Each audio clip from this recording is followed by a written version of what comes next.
ऋषि कहले कि हे सूत जी, राजा धनवा को पुरुषोत्तम मास के पूजन करने से उसको राजपुत्र और पोता ये सब कैसे प्राप्त हुआ, उसको पतिव्रता स्त्री कैसे मिली, और जोगियों को अति दुर्लभ भगवान का लोक कैसे प्राप्त हुआ। इसलिए आप हमको विस्तार से सब इतिहास कहानी जो है सो समझाइए। सूत जी कहने लगे कि हे ऋषियों, आकाश गंगा की तरह पवित्र करने वाली सुंदर पुरानी धनवा की कथा मैं तुम लोगों से कहता हूँ, ध्यान दे करके सुनिए। है देश का चित्रधनवा नाम से विख्यात राजा हुआ। एक प्रदेश का नाम हुआ है, तो वहाँ का राजा चित्रधनवा हुआ और बहुत मशहूर राजा हुआ। उसका पुत्र महातेजस्वी, सब गुणों से युक्त, सत्य बोलने वाला, धार्मिक दृढ़धनवा नाम का राजा हुआ। उसका लड़का भी एक बड़ा राजा हुआ। वह दृढ़धनवा अंगों सहित चारों वेदों को पढ़ कर, मैं चारों वेद और उसका अंग उपांग जो होता है विस्तार से सब कुछ पढ़ा। विधि प्रो गुरु जी की पूजा किया, मैं सेवा किया और उनको दक्षिणा दे करके पिता के घर चलाया। गुरुकुल से अपना घर वापस आ गया। अपने नगर के रहने वालों को नेत्रों का आनंद उत्पन्न करते हुए उसने अपने पिता चित्रधनवा को प्रसन्न किया। मैंने सबको खुश करते हुए अच्छी वाणी बोलते हुए अपने पिताजी के पास आए और उनको भी अच्छी वाणी से प्रसन्न किया। अब राजा चित्रधनवा अपने मन में विचार करने लगे कि स्त्री, घर, पुत्र आदि को छोड़कर मुझको भी वन में जा कर के हरि का भजन करना चाहिए। चित्रधनवा के पिता सोचे कि अब मेरा लड़का जो है सो राज्य का संभालने लायक हो गया है, इसलिए अब मैं राज का देख करके हम भी वन में चले जाएं। ऐसा मन विचार करके समर्थ राजा धनवा को सब राजपाट सौंप करके विरक्त होकर के पुलह ऋषि के आश्रम को चला गए। वहाँ जाकर के तप करने लगे। कितने ही काल तक तप करके चित्रधनवा हरि के धाम को चला गया। तपस्या करते करते उनके बूढ़ा होकर के अपना भगवान के यहाँ चला गया। चित्रधनवा ने जब अपने पिता की मृत्यु को सुना तब अपने पिता के हृदय क्रिया की। जब बेटा चित्रधनवा को मालूम हुआ तो उनको हृदय क्रिया माने मरने के बाद जो कार्यक्रम होता है वो सब खूब बढ़िया से किया। फिर नगर में राज्य करने लगा। राजा चित्रधनवा की गुणसुंदरी नाम की स्त्री थी। उसके 4 पुत्र हुए और एक चारुमती नाम की लड़की जन्म ली। और उसके 4 पुत्र हुए, चित्रवाक, चित्रवाह, मणिमान और चित्रकुंडल नाम से विख्यात राजा हुए। चित्रधनवा के ये सब भगिना के नाम हो गया भांजा। श्री नारायण कहले कि एक समय सोते हुए राजा के मन में यह विचार उत्पन्न हुआ कि मेरा यह सब वैभव किस पुण्य के प्रभाव से मिला है। हमने कौन सा तप किया, कौन सा दान दिया, न कुछ हवन किया। अपने इस भाग्य का कारण किससे पूछूं। राजा के इसी विचार में सारी रात्रि व्यतीत हो गई।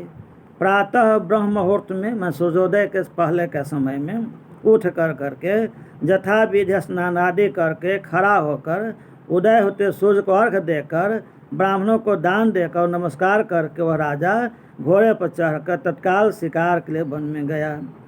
अर्थात कहने का मतलब ये हुआ कि हम मानव लोग को ब्रह्म मुहूर्त में उठना चाहिए, सूर्योदय से 1-1.5 घंटा पहले उठना चाहिए और अपना नित्य क्रिया जो होता है स्नान पूजा सब कर लेना चाहिए और उगते हुए सूर्य को अर्घ्य प्रतिदिन देना चाहिए।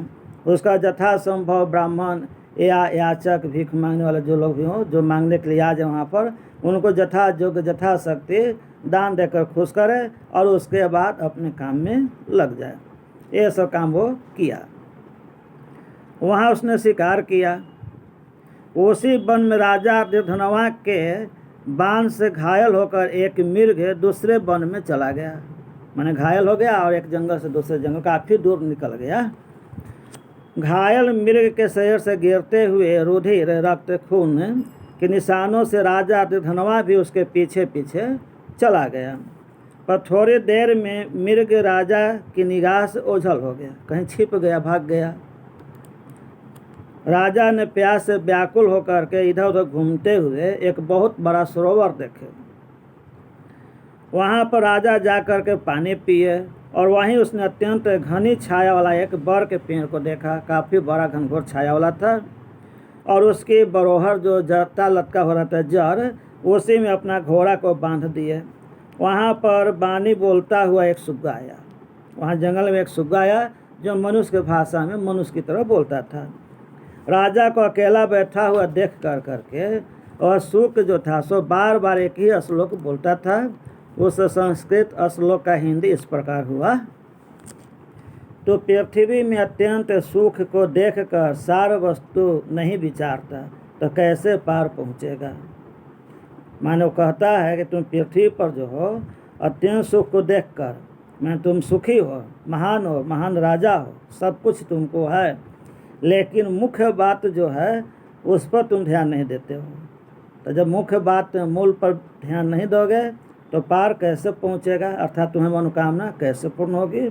यानी कि मूल चीज़ जो है उसको पकड़ो, यानी कहाँ से कमी होता है उसकी पूरा करो। ऐसे उसके इन रहस्यपूर्ण वचनों को सुनकर राजा को यही सोच हुआ कि बार बार यह सुग्गा तोता ऐसा वचन क्यों कहता है। पैरोट, क्या वह सुखदेव जी हैं? मुझ मूर्ख को संसार सागर में डूबे हुए देखकर मुझको श्री कृष्ण का भक्त समझकर मुझ पर कृपा करके उद्धार करने आए। इस तरह का राजा अपने मन में विचार किया। वह इसी विचार में था कि पीछे से उसकी सेना वहाँ पर पहुँच गई और वह तोता जो था राजा को उपदेश दे कर करके वो भी कहीं चला गया, अंतर्ध्यान हो गया, अर्थात कहीं चला गया, उड़ गया। और राजा अपने नगर में सुख के वाक्यों को स्मरण करता रहा। और इस तरह से राजा जो थे सो धनवान अपना नगर में आए और वो इसी बात पर विचार करते रहे, सोचते रहे कि वो बोलने वाला सुग्गा कौन था, कैसे आया और कौन था इत्यादि। तो ये आपको 13वां अध्याय पूरा हुआ। लाइक, शेयर और सब्सक्राइब करें, अच्छी कमेंट करें, प्रोत्साहन दें ताकि और भी इस तरह के कार्यक्रम हम आपको दिखा सकें। शिकायत भी कर सकते हैं, उसके लिए कोई बड़ी बात नहीं है, ये तो काम ही लगा हुआ रहता है।